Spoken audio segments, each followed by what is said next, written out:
గంటా శ్రీనివాసరావు గారు సోషల్ మీడియాలో పోస్ట్ కూడా చేస్తున్నాడు. ఏదైతే ఋషికొండ బీచ్కి బ్లూ ఫ్లాగ్ పోయిందో దానికి సంబంధించి తన వేలో ఆయన పోస్ట్ కూడా చేస్తున్నాడు. తప్పులేదు. కానీ గంటా శ్రీనివాసరావు గారు కొన్ని విషయాలు కూడా తెలుసుకోవాలి.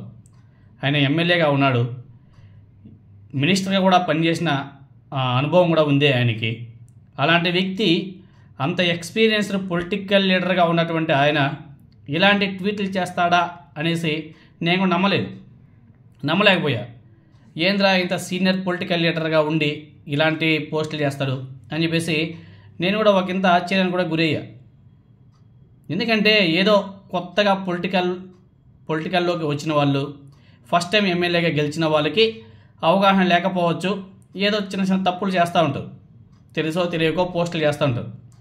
కానీ ఇంత ఎక్స్పీరియన్స్ ఉన్నటువంటి క్యాండిడేట్ కూడా ఇలాంటి పోస్టులు చేయడం, ఇలాంటి తప్పుడు ఆరోపణలు చేయడం ఎంతవరకు సమంజసమో మనకైతే అర్థం కావడం. అంటే పోస్టులు చేసేటప్పుడు ప్రజలు కూడా ఒకసారి ఆలోచన చేస్తారు, ఇది నిజమేనా, పాసిబిలిటీ ఉందా, అవడానికి ఆస్కారం ఉందా, ఇవన్నీ కూడా ఆలోచన చేస్తారు కదా. ఏదో మనం బ్లైండ్గా పోస్ట్ చేసాము, అందరూ సరివేస్తారు, నమ్మేస్తారు అనుకుంటే అది ఒక రకంగా భ్రమ అనేసి కూడా చెప్పుకోవాలి.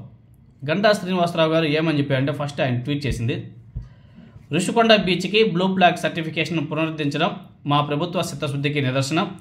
దేశంలో బ్లూ ఫ్లాగ్ ఉన్నటువంటి ఇది రాష్ట్రాల్లో మన ఏపీకి కూడా మంచి అవకాశం కూడా కల్పించింది అని చెప్పేసి మాట్లాడాడు. అంతవరకు బాగానే ఉంది. ఆ పోస్ట్కి మనం కూడా అప్రిషియేట్ చేయాలి. బ్లూ ఫ్లాగ్ వచ్చిన దానికి మనం కూడా కూటమి ప్రభుత్వాన్ని అప్రిషియేట్ చేయాలి. అదే చిత్తశుద్ధితో విశాఖ ఉక్కు పరిశ్రమకు, అదేవిధంగా విశాఖ ఉక్కు ప్రైవేటీకరణకు వ్యతిరేకంగా అసెంబ్లీలో ఒక తీర్మానం చేసి కేంద్ర ప్రభుత్వానికి పంపిస్తే కూడా చాలా చాలా గొప్ప విషయం సార్. దీన్ని కూడా ఒకసారి మీ నారా చంద్రబాబు నాయుడు గారికి, పవన్ కళ్యాణ్ గారికి చెప్పండి.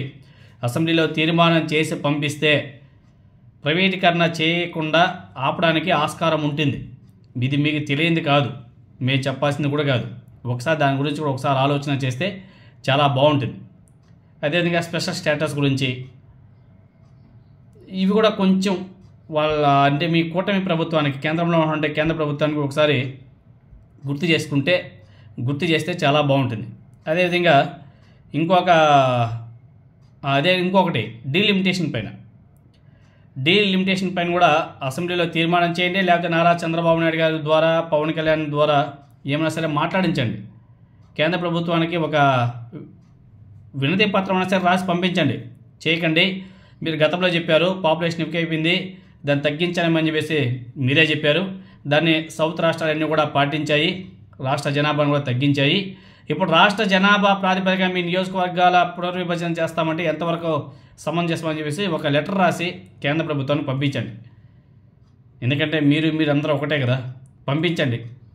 ఏదైతే మీరు బ్లూ ఫ్లాగ్ గురించి మాట్లాడారో అదేవిధంగానే ఈ విశాఖ ఉక్కుకు సంబంధించి, స్పెషల్ స్టేటస్కి సంబంధించి, ఈ డీలిమిటేషన్ ప్రక్రియకు సంబంధించి వీటి మీద కూడా మీ వేలు మీరు రాసి పంపిస్తే చాలా బాగుంటుంది.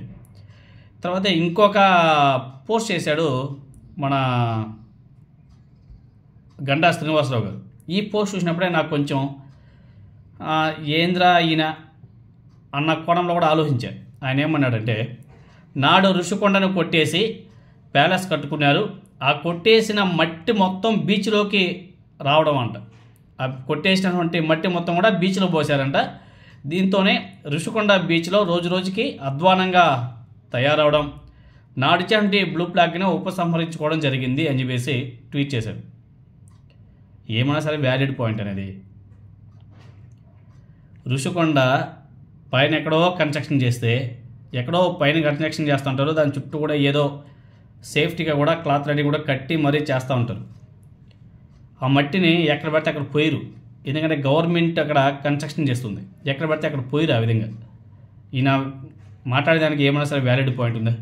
మాట్లాడితే ఋషికొండ ప్యాలెస్ అంటారు.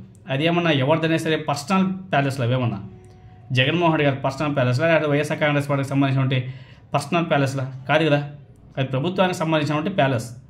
అలా చెప్పాలా, ప్రభుత్వానికి సంబంధించినటువంటి ప్యాలెస్ అని చెప్పుకోలే. కానీ ఋషికొండని కొట్టేశారు, ప్యాలెస్ కట్టుకున్నారు, ఆ కొట్టేసిన మట్టి మొత్తం కూడా బీచ్లో పోసారు.